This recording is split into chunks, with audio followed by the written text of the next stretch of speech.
বন্ধুরা সাইজটা দেখুন শুধু, বাবা কি লম্বা। এই দুটো খাটো, একটা বড় আর দুটো ছোট। এটা এখন টুকরো টুকরো করে কেটে ছাড়িয়ে রান্না করব। দেখেছেন, এরকম ছোট্ট ছোট্ট করে কেটে নিয়ে রান্না করব। আজকে বানাবো ঝিঙে আলুর ঝোল। দেখুন, জিরে বাটা ঝোল কারা কারা খেতে ভালোবাসেন প্লিজ কমেন্ট করবেন কিন্তু। সুন্দর করে সব ঝিঙ্গেটাকে ছাড়িয়ে নেব। কি বড়, এর চাইতেও বড় হয় ঝিঙ্গে, জানেন বন্ধুরা, এর চাইতেও বড় বড় হয়। এবং কেটে কেটে ঝিঙ্গের পকোড়া কোনোদিন খেয়েছেন বন্ধুরা?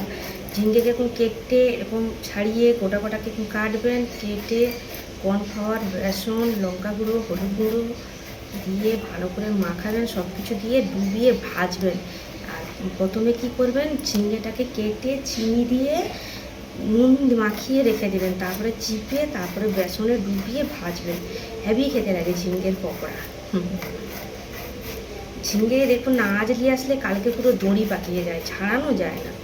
সাইজে বড় কিন্তু তাড়াতাড়ি শুকনো হয়ে যায় কেন কে জানে।